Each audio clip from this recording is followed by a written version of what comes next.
مخلوقات بنانا، یہ بھی مت سمجھیے گا کہ جو انسان اس ظاہراً جسم جس کے 5-6 فٹ کا جسم ہے، اس کا سر ہے، ہاتھ ہیں، پاؤں ہیں، اعضاء و جوارے ہیں، وہ کیا ہے؟ اشرف المخلوقات ہے؟ ایسا نہیں ہے. آپ دیکھ لیجئے امام زین العابدین علیہ السلام حج کے دوران امام کو صحابی نے کہا، جب حاجیوں کا مجمع دیکھا، بہت زیادہ حاجی موجود تھے، کہا ما اکثر الحجیج، کتنے زیادہ حاجی اس سال حج کرنے کے لیے آئے ہیں. لیکن امام جس نظر سے دیکھ رہے تھے وہ نظر کچھ اور تھی. وہ دیکھنے والا ہر کسی کو انسانی شکل میں دیکھ رہا تھا، لیکن امام نے اس کے سر پہ ہاتھ رکھا اور کہا اب دیکھو. جب وہ دیکھتا ہے تو چیخ کے کہتا ہے مولا مجھے اپنے مقام پر واپس لے جائیے، یہ حاجی نہیں ہے، کوئی کس شکل میں ہے، کوئی کسی جانور کی شکل میں ہے، کوئی کس جانور کی شکل میں ہے. پس ہر ظاہری جسم رکھنے والے کو اشرف المخلوقات نہیں کہا جاتا. اشرف المخلوقات وہی ہے کہ جس نے اطاعت خدا کی ہو، جس نے عقل کی حکمرانی شریعت کے دائرے میں اس جسم پر اس کی عقل کی اور شریعت کی حکمرانی ہو، وہ انسان. تو لطف کا مطلب یہ ہے کہ خداوند عالم نے اس انسان کو بھیجا. اب دونوں قوتیں اس کے اندر رکھ دی. اب خدا پر واجب ہے کہ ہر زمانے میں اس کے لیے ایسے انتظامات کرے، ایسے بندوبست کرے کہ جس کے سبب یہ انسان معصیت خدا سے دور ہو جائے اور اطاعت خدا کے قریب ہوتا چلا جائے. یہ لطف خدا ہے، یہ قاعدہ لطف ہے. اور اسی قاعدہ لطف کو ہم رسول خدا کے بعد امیر المومنین کی ولایت پر بھی دلیل بناتے ہیں، اور امام زمانہ علیہ السلام کے وجود پر بھی یہی دلیل ہے کہ خداوند عالم قرآن میں بھی یہ ارشاد فرما رہا ہے وَلِكُلِّ قَوْمٍ ہَادٍ، کہ ہم نے ہر قوم میں ایک نہ ایک ہادی کو رکھ دیا ہے. اب یہ نہیں ہو سکتا کہ کوئی ہادی نہ ہو، کوئی ایسی ہستی نہ ہو کہ جو اس بنی نوع انسان کو، اس انسانیت کو ہدایت کا فریضہ انجام دے. کتنا عرصہ گزر گیا رسول خدا کو گئے ہوئے دنیا سے؟ تقریباً 1400 سال کے لگ بھگ عرصہ ہے. اب 1400 سال سے یہ امت محمدیہ اگر بغیر کسی ہادی کے ہوتی، اب جو 11 حجت خدا کی ہیں وہ تو ظاہراً موجود ہیں، لیکن 12ویں حجت غائب ہے، موجود ہے. اور غائب ہونے کا مطلب یہ نہیں ہے کہ وہ موجود نہیں ہے، وجود رکھتی ہے. اب وہ ہمیں ہدایت کیسے کرتی ہے؟ یہ خدا پہ واجب تھا کہ کسی ہستی کو، جب اس نے کہہ دیا لِكُلِّ قَوْمٍ ہَادٍ، ہر قوم کے لیے ہم نے ہادی رکھا ہے. تو اگر یہ عقیدہ نہ ہو امام زمانہ کے وجود پر اور امام زمانہ کی غیبت پر، تو آج کا انسان خدا پر یہ سوال کر سکتا ہے کہ اے پروردگار، تو نے تو اس زمانے میں کسی ہادی کو رکھا ہی نہیں، کوئی ہادی تھا ہی نہیں، ہم کس سے پوچھتے؟ ہم اس بات پہ دلیل رکھتے ہیں کہ خدا نے ہر زمانے میں امام زمانہ کے ذریعے ہماری ہدایت کی ہے. بحر الانوار میں علامہ مجلسی ایک واقعے کو نقل کرتے ہیں. یہ کس کا واقعہ ہے؟ بہت عظیم عالم دین مقدس اردبیلی کا، مقدس اردبیلی کا. اور اس واقعے کو بحر الانوار میں علامہ مجلسی نے ذکر کیا ہے. فرمایا ایک سید ہے جن کا نام ہے سید کاظم. اسی سے آپ نے ہمارے علماء کی عظمت کو بھی اندازہ کرنا ہے کہ یہ مقدس اردبیلی وہ عظیم عالم دین ہے کہ جب مولا علی کے دروازے پہ جاتے تھے تو مکفل دروازہ خود بخود کھل جایا کرتا تھا، اور سلام دیتے تھے، اندر سے سلام کا جواب آتا تھا. اس مقام پہ تھے ہمارے شیعہ علماء. مقدس اردبیلی سید کاظم کہا، یہ راوی ہیں. سید کاظم کہتے ہیں میں نے دیکھا کہ نجف میں مولا علی کے صحن میں تھا، میں روزے کے صحن میں ہوں، اور مقدس اردبیلی رات گئے، یعنی تقریباً 1-2 بجے کا ٹائم ہے، مقدس اردبیلی تشریف لاتے ہیں. اور میں نے دیکھا کہ مقدس اردبیلی جو ہی دروازے کے پاس جاتے ہیں مکفل دروازہ خود بخود کھل جاتا ہے. مقدس داخل حرم ہوتے ہیں اور اس کے بعد امیر المومنین پہ سلام کرتے ہیں، سلام کا جواب آتا ہے، اور کچھ دیر تک مولا علی علیہ السلام سے محو گفتگو رہتے ہیں. نعرہ گفتگو رہتے ہیں، اور اس کے بعد وہاں سے اٹھ کر مسجد کوفہ کی طرف چلتے ہیں اور منبر مسجد کوفہ، محراب مسجد کوفہ میں کچھ دیر تک بیٹھتے ہیں، اس کے بعد باہر آتے ہیں۔ کہا میرے دل میں یہ خیال پیدا ہوتا ہے کہ مقدس اردبیلی نے جب علی علیہ السلام کی قبر مبارک کے پاس گئے وہاں کیا گفتگو کی ہوگی، وہاں سے اٹھ کر مسجد کوفہ کے محراب میں گئے تھے وہاں کیا گفتگو کی ہوگی۔ کہا میں نے کہا میں پوچھتا ہوں۔ بہرحال کہا مقدس اردبیلی حرم سے باہر آئے اور نجف کی گلیوں میں چل رہے تھے۔ کہا میں بھی پیچھے پیچھے چل دیا، اتنے میں مجھ سے کھانسی برداشت نہ ہو سکی اور مقدس نے مجھے پیچھے مڑ کے دیکھا اور کہا سید کاظم آپ نے ساری یہ کہانی دیکھ لی ہے؟ کہا ہاں دیکھ لی ہے۔ کہا اگر دیکھ ہی لی ہے نا تو کسی کو بتانا نہیں ہے۔ تقویٰ دیکھیے گا ہمارے علماء کا، اگر آج کا کوئی بندہ ہوتا تو کہتا صبح اخباروں میں دیجیے گا کہ میں نے علی سے کلام کی ہے، پریس کانفرنس منعقد کرواتا، لیکن تقویٰ ہے کہا کسی کو بتانا نہیں ہے۔ سید کاظم نے کہا آپ کو میں صاحب قبر کی قسم دیتا ہوں کہ آپ بتلائیے ماجرا کیا تھا۔ کہا میں بھی تجھے صاحب قبر کی قسم دیتا ہوں کہ جب تک میں زندہ رہوں گا تو نے اس واقعے کا کسی کو ذکر نہیں کرنا ہے۔ جب عہد و پیمان ہو چکے، مقدس اردبیلی نے کہا بات یہ تھی، توجہ ہے اسی نقطے پر کہ امام زمانہ پردہ غیبت میں رہتے ہوئے ہماری ہدایت کیسے کر رہے ہیں، اور حجت خدا پردہ غیبت میں رہتے ہوئے کس طرح ہماری ہدایت کا فریضہ انجام دے رہے ہیں۔ کہا میں کچھ فقہی مسائل میں الجھ چکا تھا، کچھ حلال و حرام کے مسائل ایسے تھے کہ وہ مجھ سے حل نہیں ہو رہے تھے۔ میں امیر المومنین کی خدمت میں حاضر ہوا اور مولا سے عرض کیا مولا مجھے ان سوالوں کے جواب چاہیے۔ امیر المومنین نے مجھے یہ حکم دیا، کہا جاؤ مسجد کوفہ میں، میرا بیٹا مہدی تمہارے سوالوں کے جواب لیے بیٹھا ہے، اور اے سید کاظم میں ان سارے سوالوں کے جواب لے کے آ رہا ہوں۔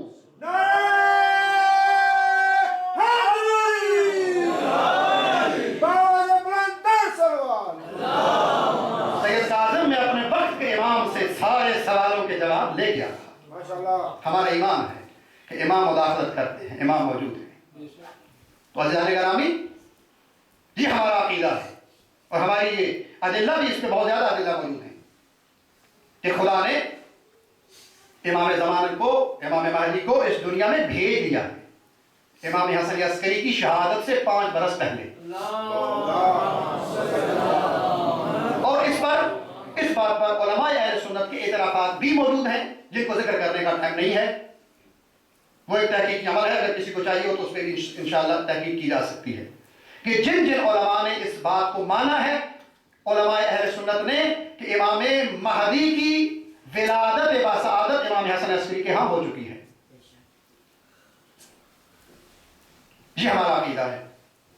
لیکن اس کے ساتھ ساتھ ایک اور نقطے کی طرف اشارہ کرتا چلوں گا، وہ یہ ہے کہ جب سے رسول خدا نے یہ خبر دی کہ مہدی نے آنا ہے، قرآن نے کہا، اس وقت سے لے کر اب تک کچھ جھوٹے مدعیان مہدویت بھی موجود ہیں جن سے ہم نے باخبر رہنا ہے۔ ماشاءاللہ ان کے کچھ کے نام میں آپ کو بتا دیتا ہوں کہ جنہوں نے مہدویت کا دعویٰ کیا ہے، ان میں سوڈان میں محمد احمد گزرا ہے کہ جس نے مہدویت کا دعویٰ کیا سوڈان میں، اس نے کہا میں امام مہدی ہوں۔ سال 9ویں ہجری میں ہندوستان میں، انڈیا میں سید محمد جون پوری نے مہدویت کا دعویٰ کیا تھا کہ میں امام مہدی ہوں۔ 14ویں صدی میں قادیان میں، ہندوستان میں ہی مرزا غلام احمد قادیانی جو ہے اس نے دعویٰ کیا کہ میں امام مہدی ہوں، اور اسی پر آج یہ احمدی مذہب، قادیانی مذہب جو ہے وہ قائم ہے۔ عرب کے مغرب عرب میں، تیونس کے ان علاقوں میں، وہاں پہ محمد بن تومرت 6 ہجری میں اس نے مہدویت کا دعویٰ کیا۔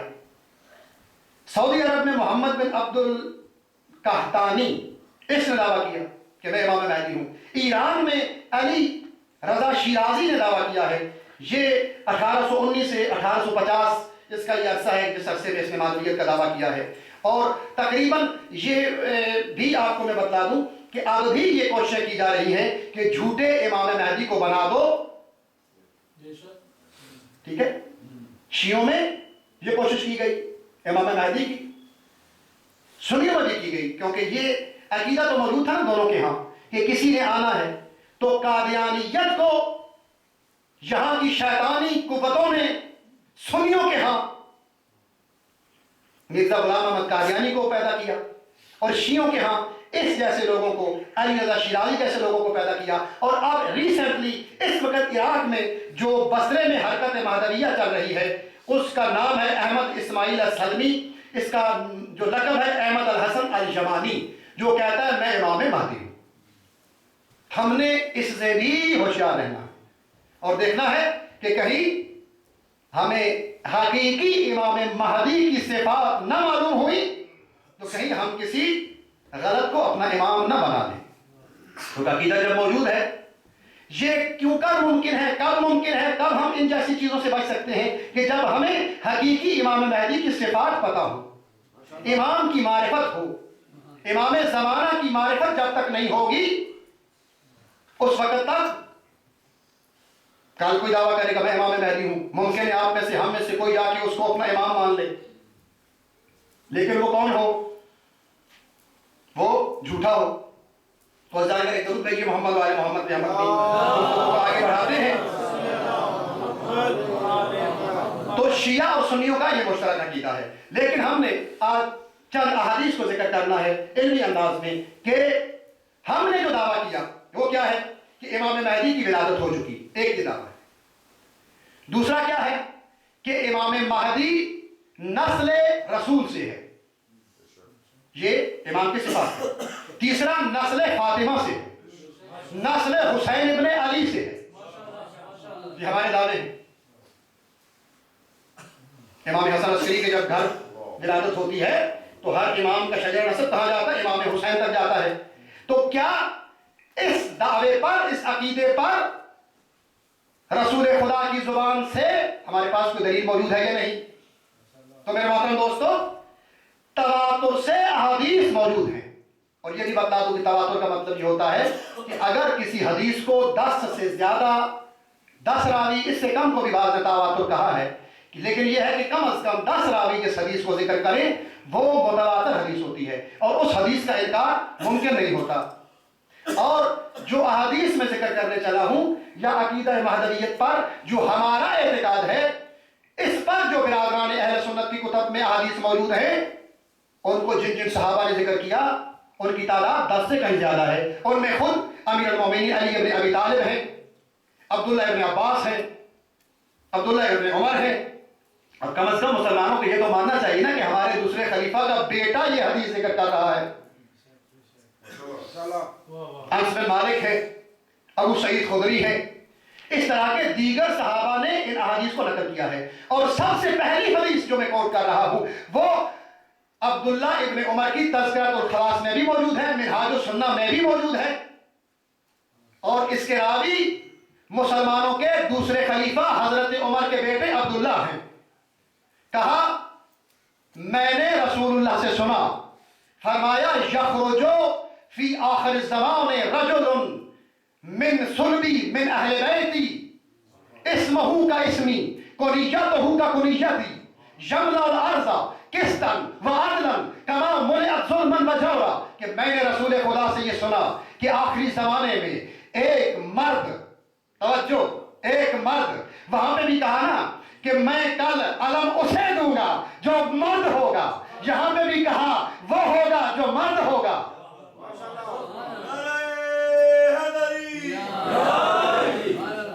رجل کے لفظ موجود ہیں. اور میں تواتر کی جو بات کی ہے، تواتر معنوی موجود ہے، تواتر لفظی اور تواتر معنوی. لفظی یہ ہوتا ہے لفظ بے لفظ احادیث ہر راوی نے وہی ذکر کی ہو، لفظوں کا اختلاف ہو، معنی ایک ہو، اس کو کہتے ہیں تواتر معنوی.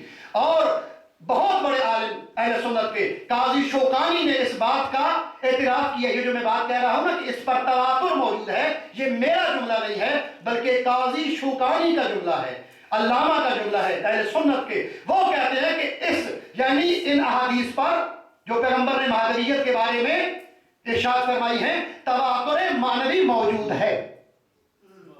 کیا فرمایا؟ حضرت عبداللہ بن عمر نے ابن عمر نے کہا رسول اللہ سے میں نے سنا فرما رہے تھے یخرج فی آخر الزمان رجل، آخری زمانے میں ایک مرد قیام کرے گا، نکلے گا۔ اب یہاں پہ آپ نے یہ بھی دیکھنا ہے ہمارا عقیدہ کیا ہے، یہ بھی دلیل ہے۔ ہمارا عقیدہ کیا ہے؟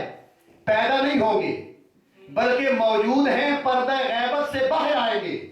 خدا کی قسم لفظ یخرج کو جا کے کسی بڑے سے بڑے عربی دان کے سامنے رکھ دو، وہ کہے گا یخرج کا معنی یہ ہوتا ہے کہ پہلے سے چیز موجود ہو، کسی پردے میں ہو، جب باہر آتی ہے اس کو کہا جاتا ہے یخرج۔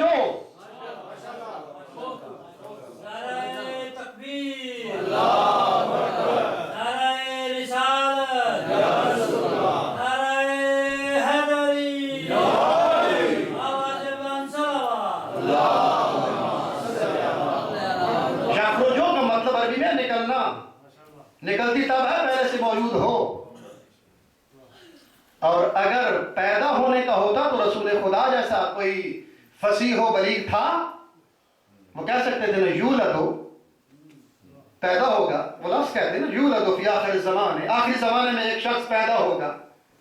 کہا یخرج، پیدا نہیں ہوگا، پیدا 1400 سال پہلے ہو چکا ہوگا، یعنی میرے سے کچھ عرصے بعد اس نے اس دنیا میں آ جانا ہے، لیکن غیبت میں ہوگا، پھر آخری زمانے میں یخرج نکلے گا۔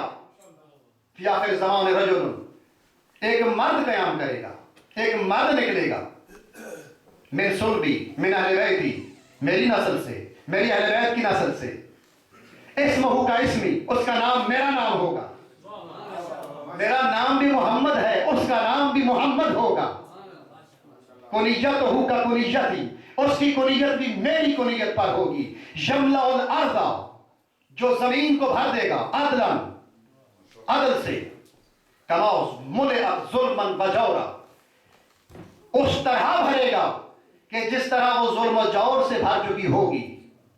یہ ایک حدیث، یہ ایک حدیث ہے۔ اس کے بعد دیگر حدیث سنن ابن داؤد سے جو میں نے یہاں میں تحقیقی حوالے سے لے کر آیا ہوں، ابو سعید خدری سے یہ روایت ہے، فرمایا میں نے رسول اللہ سے سنا المہدی منی، مہدی مجھ سے ہوگا،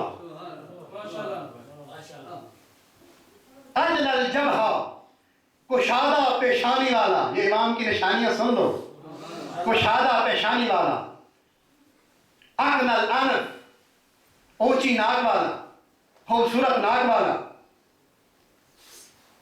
جب آئے گا یملأ الارض قسطا وعدلا کما ملئت ظلما وجورا، یہ حدیث کہ زمین کو عدل انصاف سے بھر دے گا جس طرح وہ پہلے ظلم و جور سے بھری ہوگی۔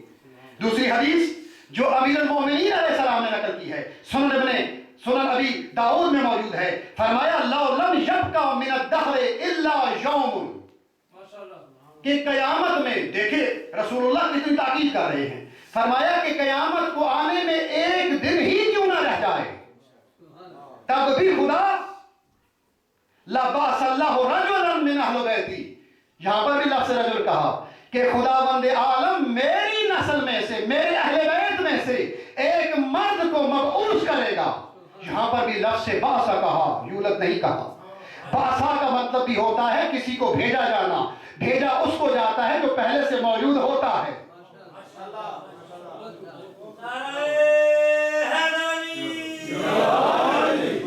یہ سنن ابی داؤد میں یہ حدیث موجود ہے، اور اس کے راوی امیر المومنین علی ابن ابی طالب ہیں۔ فرمایا لو لم یبقى یوم فی الدہر الا یوم، کہ چاہے اس زمانے میں، یعنی زمانے کے ختم ہونے میں ایک ہی دن کیوں نہ باقی رہ جائے، تب بھی خدا نے اس وعدے کو ضرور پورا کرنا ہے۔ لبعث اللہ رجلا من اہل بیتی، کہ خدا چاہے ایک دن ہی قیامت سے پہلے کیوں نہ کسی کو بھیجے، اس نے ایک مرد کو میری نسل سے، میری اہل بیت سے مبعوث فرمانا ہے، جو اس زمین کو عدل و انصاف سے بھر دے گا۔ آگے چلیے، جناب یہ مودہ کی روایات ہیں جس میں رسول اللہ نے صلی اللہ علیہ وسلم نے فرمایا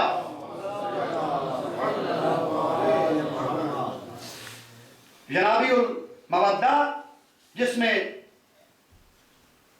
امام امیر المومنین سے لے کر امام زمانہ تک کے لیے رسول خدا نے ارشاد فرمایا میرے بعد میرے 12 خلیفہ ہوں گے، اولہم علی و آخرہم مہدی. یہ رسول خدا نے بتا دیا ہے. یہ بھی کہا 12 خلیفہ ہوں گے، ان میں پہلا علی ہوگا اور آخری مہدی ہوگا. مودت القربہ میں فرمایا میرے بعد اس دنیا پر اللہ کی 12 حجتیں ہوں گی، پہلے علی ہوں گے، آخری مہدی ہوں گے. یہ حدیث یہاں تک ختم نہیں ہوئی. کہا پہلے علی ہوں گے، آخری مہدی ہوں گے. عیسیٰ آسمان سے نازل ہوں گے، کہ مودت القربہ میں یہ حدیث موجود ہے. عیسیٰ آسمان سے نازل ہوں گے اور میرے بیٹے مہدی کے اقتداء میں عیسیٰ نماز پڑھیں گے. میرے بیٹے مہدی کی حکومت شرق و غرب میں ہوگی اور ایسی حکومت ہوگی کہ زمین نور خدا سے چمک اٹھے گی. یہ حدیث کے الفاظ رسول خدا کی. اسی طرح سے جناب سلیمان فارسی سے اسی جنابی المودہ میں سلیمان قندوزی نے لکھا کہ جس میں رسول خدا نے مزید واضح کر کے بتلا دیا. اس کے پہلے والی حدیثوں میں کیا فرمایا؟ کہا میرے اہل بیت میرے اہل بیت سے ہوں گے یا مجھ سے ہوں گے. لیکن اس حدیث میں یہ بتا دیا کہ میرے اہل بیت کون ہیں، یہ بھی سمجھا دیا اور یہ بھی کہہ دیا کہ میرے اہل بیت میں سے کس کی نسل سے ہوں گے. جناب سلیمان فارسی روایت کرتے ہیں، کہا میں نے دیکھا کہ ایک دن رسول خدا کے زانوں پہ حسین ابن علی بیٹھے تھے. رسول حسین کے رخسار کے بوسے لے رہے تھے اور فرما رہے تھے یا حسین انت سید، اے میرے حسین تو سید ہے، ابن السید تو سید کا بیٹا ہے، اخ السید تو سید کا بھائی ہے، یا حسین انت الامام تو امام ہے، ابن الامام امام کا بیٹا ہے، اخ الامام امام کا بھائی ہے. اے حسین انت حجہ تو حجت ہے، ابن الحجہ حجت خدا کا بیٹا ہے، اخ الحجہ اور حجت خدا کا بھائی ہے. اور کہا انت ابو الحجج التسعہ، اے حسین تو خدا کی 9 حجتوں کا باپ ہے. اے حسین تو خدا کی 9 حجتوں کا والد گرامی ہے. اور اے حسین میں یہ بھی بتا دیتا ہوں تاسعہم المہدی، اور ان 9 حجتوں میں جو آخری اور 9ویں حجت ہے اس کا نام مہدی ہے.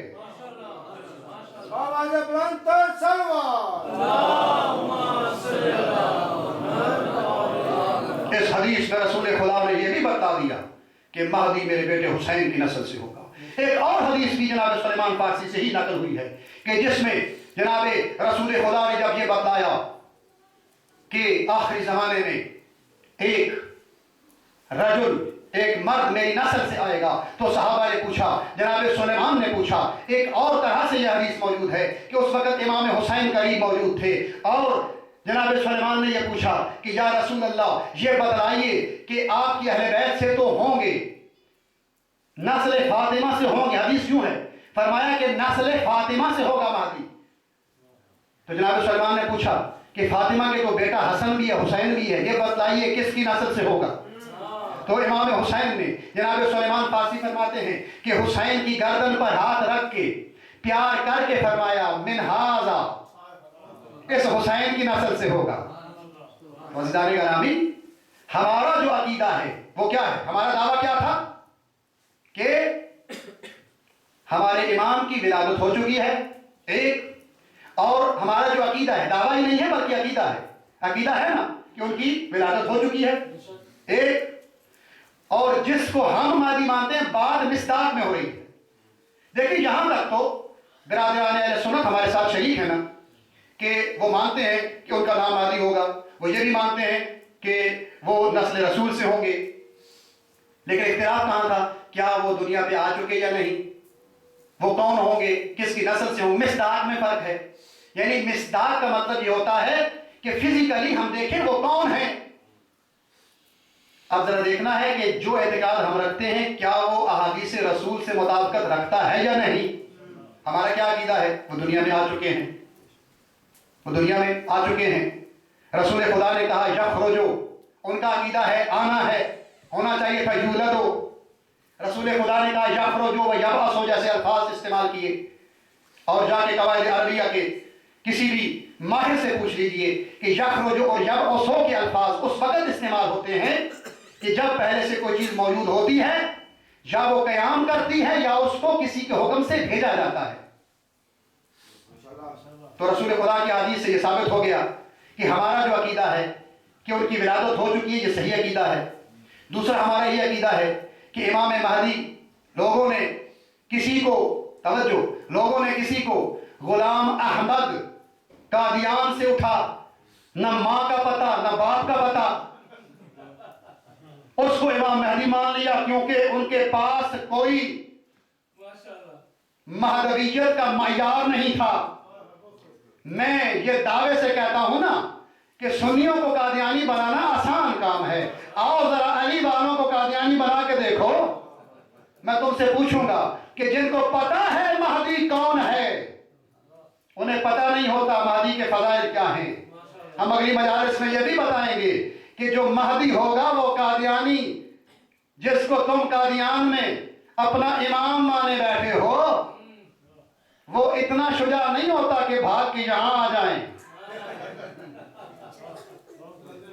نہیں، وہ ایسا شجاع ہوگا کہ رسول خدا کی شجاعت نظر آئے گی۔ وہ ایسا علم رکھے گا کہ انسانیت کا علم رشک کرے گا۔ وہ معصوم ہوگا۔ یہ وہ صفت ہے کہ پہلے لے کر آؤ پھر مان جائیں گے۔ میری قادیانیوں سے بڑی بحثیں ہوئی ہیں، میں نے کہا یہ صرف نے لے کے آؤ، نہ مانتے ہیں۔ کہاں سے لے کے آؤ گے معصوم؟ نہ ماں کا پتہ نہ باپ کا پتہ نہ پہلے کا نہ علم، صرف کسی نے کہا تم کہو میرا نام محمد ہے میں بھی مہدی ہوں۔ بھائی ایسے مہدی نہیں بنا جاتا۔ مہدی بننے کے لیے پہلے معصوم ہونا پڑے گا، پہلے رسول جیسا علم لانا پڑے گا، رسول جیسا شجاع ہونا پڑے گا، رسول جیسا تقویٰ لانا پڑے گا، رسول جیسا علم لانا ہوگا، وہ صفات لانی ہوگی جو رسول خدا میں موجود تھی۔ نعرہ تکبیر، نعرہ رسالت، نعرہ حیدری، آواز بلند صلوات۔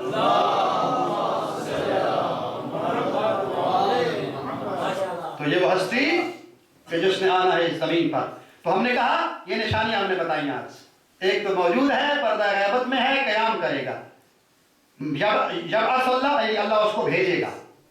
رسول خدا مبعوث پر رسالت ہوئے نا، پہلے موجود تھے تو بعثت ہوئی نا۔ تو امام مہدی کی بھی صفت یہ ہے کہ پہلے موجود ہوں گے پھر ان کو مبعوث کیا جائے گا، یعنی کہ اجازت دی جائے گی اب جاؤ قیام کرو۔ جس طرح رسول خدا کو کہا گیا اے میرا حبیب تو پہلے سے رسول تھا لیکن ابھی تبلیغ کی اجازت نہیں تھی، اب ہم تمہیں تبلیغ کی اجازت دیتے ہیں۔ ایسے ہی میرے امام کو کہا جائے گا کہ اے فرزند زہرا، اے زمینوں پر میری حجت، اب ہم تمہیں قیام کی اجازت دیتے ہیں، جاؤ اور دنیا پر ہماری زمین پر ہماری حکومت کو عام کر دو۔ نعرہ حیدری، اور کیا نشانی تھی؟ نسل فاطمہ سے ہوں گی۔ ہمارا ایمان ہے ہم اسی مہدی کو مانتے ہیں جو نسل فاطمہ سے ہے۔ اور رسول خدا نے اور کیا نشانی بتائی؟ میرے بیٹے حسین کی نسل سے ہوگا۔ ہم اسی مہدی کو مانتے ہیں جو نسل حسین سے ہے۔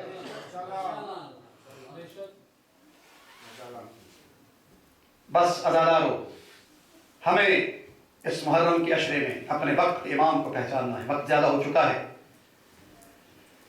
اور ہم نے امام کی صفات کو دیکھنا ہے کہ وقت کے امام کی صفات کیا ہے۔ کئی بڑا مشکل زمانہ، پرآشوب زمانہ۔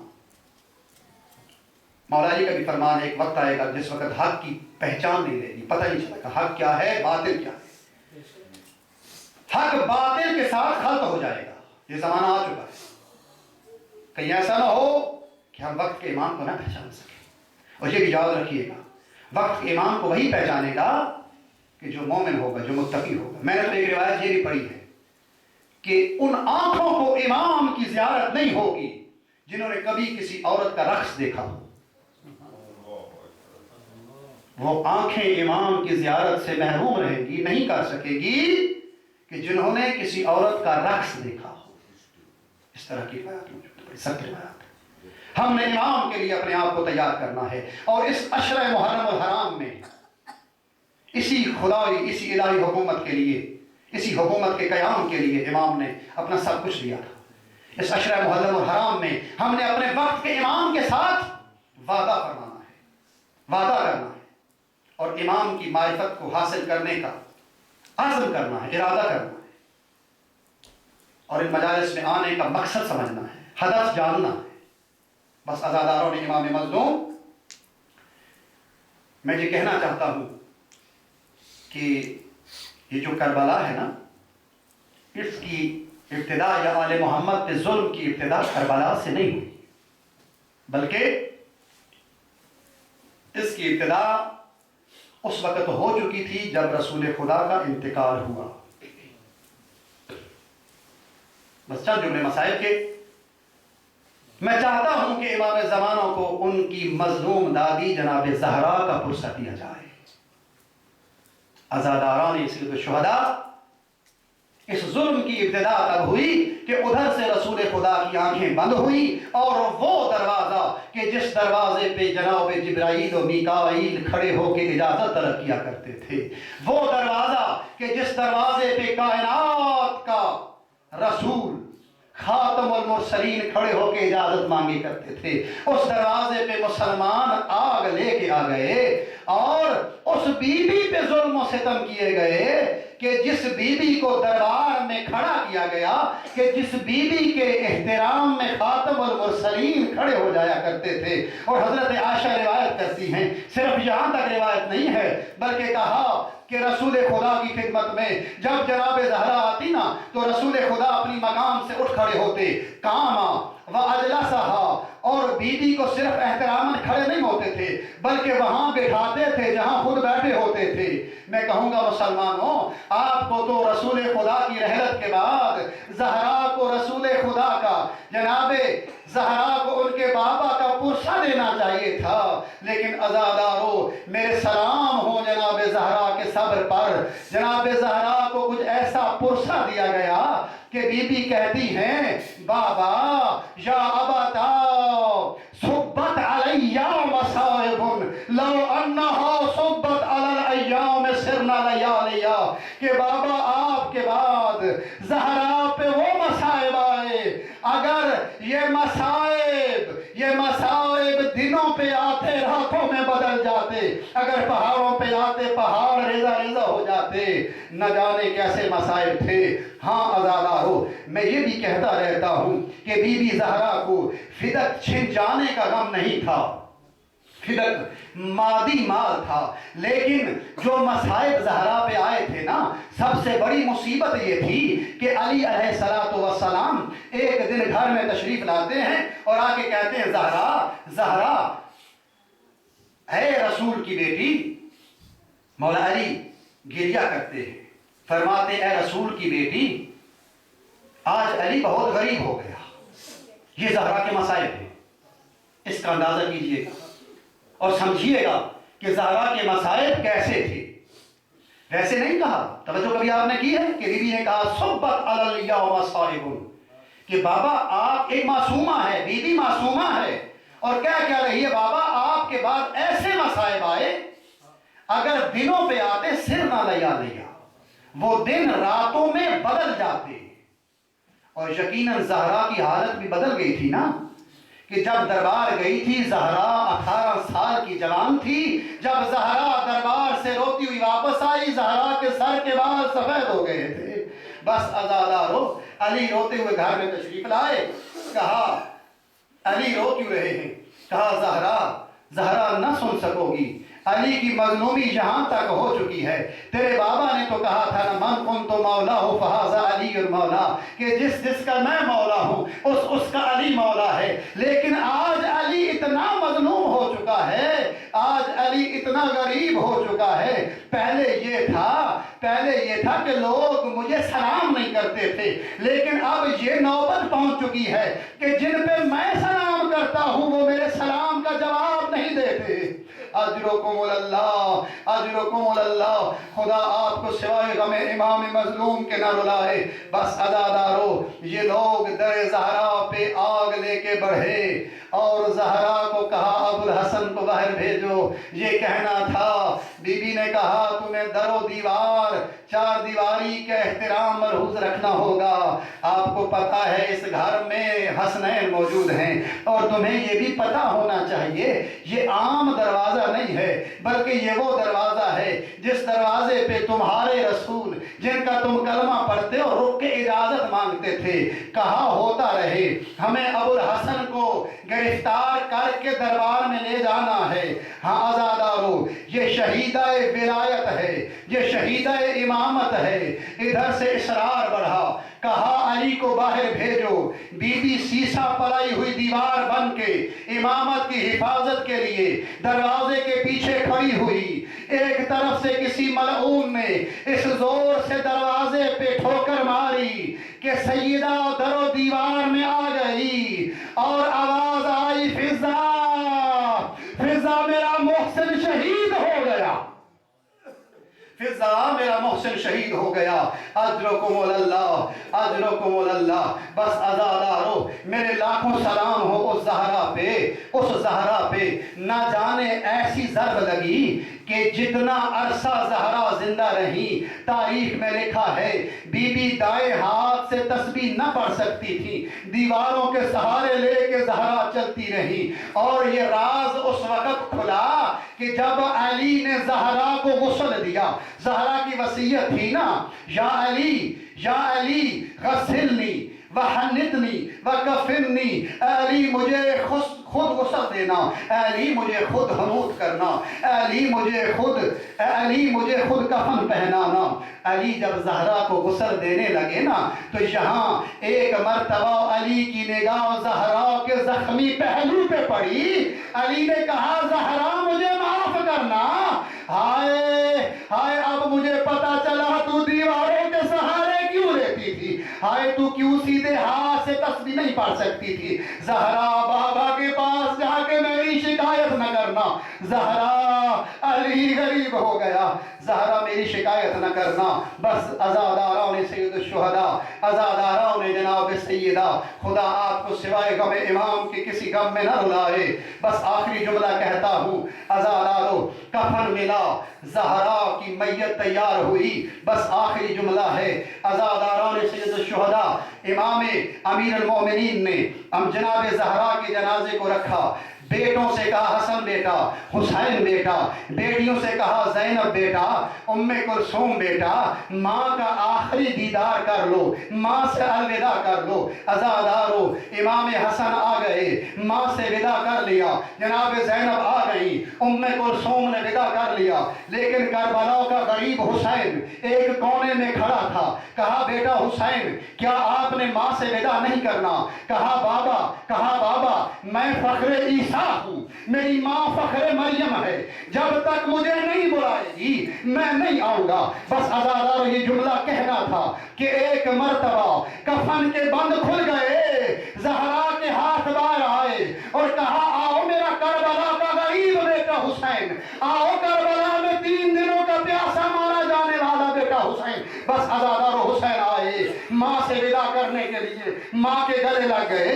عزادارو حسین کو بابا نے کہا حسین بیٹا اب تیری ماں زہرا کو دفن کرنے لے کے جانا ہے، لیکن حسین ماں سے جدا نہیں ہو رہے۔ بس آخری جملہ، حسین ماں سے جدا نہیں ہو رہے۔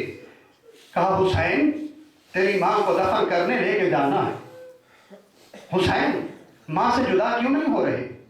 بڑی مشکل سے حسین کو علی نے زہرا سے جدا کیا، لیکن جانتے ہو کب حسین زہرا سے جدا ہوئے؟ جب زہرا نے حسین سے ایک وعدہ لیا، کہا بیٹا حسین آج تو نے مجھے کفن سے بلایا ہے نا، تو نے کہا میں اس وقت ملوں گا جب ماں مجھے کفن سے پکارے گی۔ میرے کفن کے بند کھل گئے تھے، بس شاید آخری جملہ، میرے کفن کے بند کھل گئے تھے، اور اے حسین میں تجھے کفن سے ملنے کے لیے میرے کفن کے بند کھل گئے، میں تجھے کفن میں ملی ہوں، لیکن حسین آج ایک وعدہ بھی کرنا کہ کل کوئی وقت آئے گا کہ جب میں آؤں نا تو حسین جب میں پکاروں مجھے بھی ضرور جواب دینا۔ بس عزادارو یہی جملہ ہے جس کے لیے میں نے محنت کی ہے۔ بس عزادارو آ گئی 11 محرم کی رات، عزادارو لاشیں زمین کربلا میں پڑے ہیں، ایک سیاہ پوش مستورات آتی ہے اور آ کے کہتی ہے بیٹا حسین اپنا بچپن والا وعدہ یاد کرو۔ عزادارو تاریخ میں لکھا ہے کہ 3 مرتبہ پتھر ہلتے ہیں، حسین اٹھنے کی کوشش کرتے ہیں لیکن اٹھ نہ سکے، اور حسین کے سر بریدہ لاشے سے آواز آئی اماں مجھے معاف کرنا، اماں میں اٹھ نہ سکا، اماں میں نے استقبال کے لیے اٹھنے کی کوشش کی تھی مگر اماں میری لاش پہ اتنے زخم تھے، اماں میرے جوڑ چکنا چور ہو چکے ہیں، اماں میں آپ کے استقبال کے لیے نہ اٹھ سکا، اماں مجھے معاف کر دیجئے گا۔ وَسَيَعْلَمُ الَّذِينَ ظَلَمُوا أَيَّ مُنقَلَبٍ يَنقَلِبُونَ۔ اللہم صلی علی محمد وآل محمد بارک الہ واسطہ محمد وآل محمد کا ہماری عبادت منظور و مقبول فرما۔ ان بہتے ہوئے آنسوں کے ساتھ دعا کیجئے پروردگار مومنین جو حاجت شرعی لے کے آئے ہیں وہ حاجت شرعی پوری فرما۔ جن جن مومنین و مومنات نے اپنے لیے اپنے حوائج شرعیہ کی قبولیت کے لیے دعا کا کہا ہے، پروردگار روتی ہوئی آنکھوں کے ساتھ جناب زہرا کے صدقے میں ان کی دعائیں مستجاب فرما۔ پروردگار تجھے واسطہ محمد و آل محمد کا جو مومنین و مومنات جنہوں نے میرے ذمہ دعائیں لگائی اپنے مرحومین کے ثواب کے لیے کہا ہے دعا کے لیے، پروردگار ان کے مرحومین کو غریق رحمت فرما، حاضرین کے مرحومین کو غریق رحمت فرما۔ پروردگار ہمیں امام زمان کی معرفت نصیب فرما، پروردگار ہمیں امام زمان علیہ السلام کو پہچاننے کی توفیق نصیب فرما۔ اے پروردگار تجھے واسطہ محمد و آل محمد کا، تجھے واسطہ امام زمانہ کی عظمت کا، اے پروردگار شیعیان پاکستان کی حفاظت فرما۔ کل جو وہاں پہ واقعہ ہوا ہے، ہمارے ایک 2 سکاؤٹس وہاں پہ شہید ہوئے ہیں، پروردگارہ ان کو اعلیٰ علیین میں جگہ عطا فرما، ان کو محمد و آل محمد کے ساتھ محشور فرما، دشمنان اہل بیت کو نیست و نابود فرما، دشمنان اسلام کو نیست و نابود فرما۔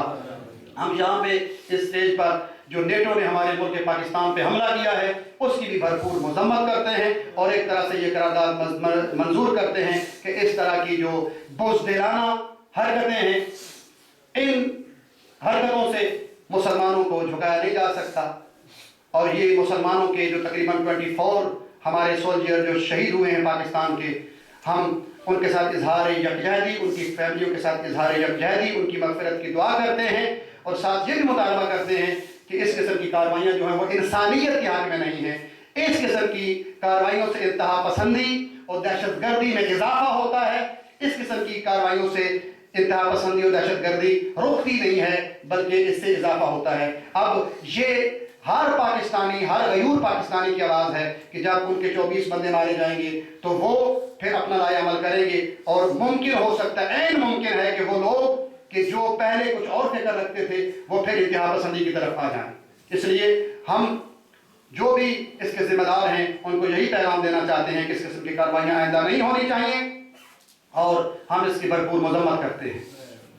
اور اسی طریقے سے جو دہشت گردی پاکستان میں کل ہوئی ہے کراچی میں، جو ہمارے برادران شہید ہوئے ان کے ساتھ بھی، ان کی فیملیوں کے ساتھ بھی ہم اظہار ہمدردی کرتے ہیں، ان کے درجات کی بلندی کے لیے دعا کرتے ہیں کہ پروردگار ان کو محمد و آل محمد کے ساتھ محشور فرمائے، اور خدا سے یہ دعا ہے کہ امام زمان علیہ السلام کے وسیلے سے جناب زہرا کے صدقے میں پورے عالم اسلام کے جو مسلمان ہیں ان کو آپس میں اتفاق و اتحاد عطا فرمائے، اور دشمنوں کی چالوں کو سمجھنے کی جو ہے وہ توفیق عطا فرمائے، اور خدا جو ہے ان سب مسلمانوں کی حفاظت فرمائے۔ کربلا میں عزاداری ہو رہی ہے، نجف میں عزاداری ہو رہی ہے، پروردگار سے خصوصی ہر نماز میں یہ دعا کیجئے کہ پروردگار وہاں پہ آپ کو پتہ ہے دہشت گردی کا خطرہ ہے، زائرین پوری دنیا سے گئے ہوئے ہوتے ہیں، پروردگار ان کی حفاظت فرمائے۔ اور اس طریقے سے دیگر بھی جہاں جہاں شیعہ آباد ہیں، لیکن جو زیادہ خطرہ ہے اس وقت، اور میں آپ کو یہ بھی بتا رہا ہوں کہ میرا دل کہہ رہا ہے کہ اس عشرے محرم کے دوران کچھ نہ کچھ اس طرح کا بہت پاکستان میں ہوگا، کیونکہ کچھ دشمن قوتیں جو ہیں وہ کروانا چاہتی ہیں پاکستان کو اسٹیبلش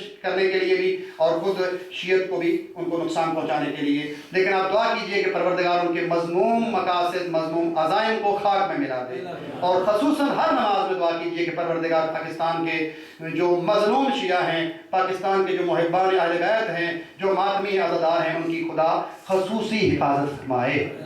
پروردگارہ تجھے واسطہ محمد وآل محمد کا ہماری دعائیں مستجاب فرما، ہماری آخرت بالخیر فرما، اس ذکر کے وارث امام زمان علیہ السلام کے ظہور پرنور میں تحجیل فرما۔